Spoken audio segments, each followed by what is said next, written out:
एक नहीं, कम से कम आपके आजमगढ़ से 18वीं लोकसभा में जब से मैं चुन के गया हूं,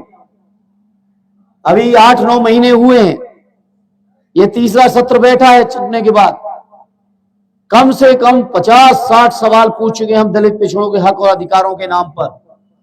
लेकिन घुमा फिरा के इधर उधर की बातें करते हैं। कोई भी सीधा जवाब ये भारतीय जनता पार्टी वाले नहीं दे रहे हैं। और जवाब इसलिए नहीं दे रहे, इन पे जवाब नहीं है, क्योंकि दिन रात अगर आपके हक अधिकार को कोई मार रहा है, कोई खा रहा है, तो ये भारतीय जनता पार्टी के लोग खाए पड़े हैं, इसलिए उसको जवाब नहीं देना चाहते।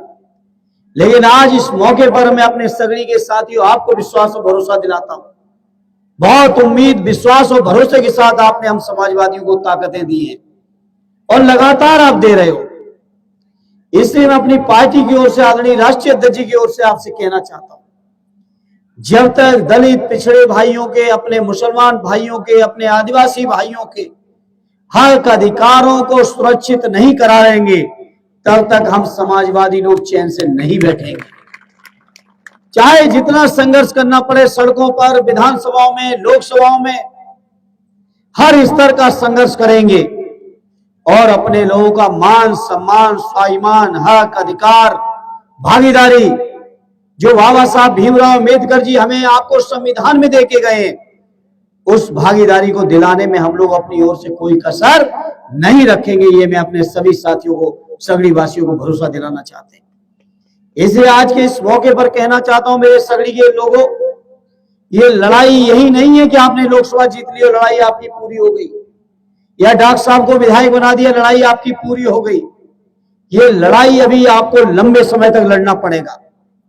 क्योंकि आज से नहीं, सदियों से लगातार शोषण, अन्याय, अत्याचार, अपमान, जलालत की जीवन हमारे पीढ़ी के परिवार के लोगों ने झेला है, लोगों ने जिया है, लोगों ने जलालतें देखी है, महसूस की है। इसलिए मैं आज इस मौके पे कहूंगा, आदरणीय नेताजी से लेके जो समाजवादियों ने मान सम्मान, स्वाभिमान की जो खुली हवा में जीवन दिया है, तो आपके उस जीवन को छीनने का नित नए षड्यंत्र भारतीय जनता पार्टी में सत्ता में बैठे लोग कर रहे हैं। साथियों, प्रधानमंत्री जी से लेके तमाम बीजेपी के लोग, जब वोट लेना होगा, चुनाव होगा,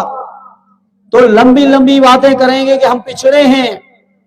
संसद का कोई सत्र नहीं जाता है, प्रधानमंत्री जी का कोई भाषण नहीं जाता है जिस भाषण में वो ये ना कहें कि हमने पिछड़े वर्ग की, हमने लोकसभा में समिति बना दी है। लेकिन आज मैं जिम्मेदारी से कहता हूं, उस समिति की जितनी भी सिफारिशें हैं, एक भी सिफारिश प्रधानमंत्री जी की, मोदी जी की ये सरकार मानने को तैयार नहीं है। राष्ट्रीय पिछड़ा वर्ग आयोग की एक सिफारिश मानने को तैयार नहीं, राष्ट्रीय अनुसूचित जाति और जनजाति के आयोग की एक सिफारिश मानने को तैयार नहीं। इसलिए मैं इस मौके पर कहना चाहता हूं, ये लड़ाई जिसकी कमान, जिसकी मसाल आदरणीय अखिलेश जी ने अपने हाथ में ली है, ये लड़ाई मेरे साथियों लंबी लड़ाई है, और इस लंबी लड़ाई को हम लोग जीतेंगे तभी जब आप सबका सहयोग, आपका समर्थन, आपका आशीर्वाद हम लोगों को मिलता रहेगा। और आशीर्वाद, समर्थन केवल आपका अपना नहीं,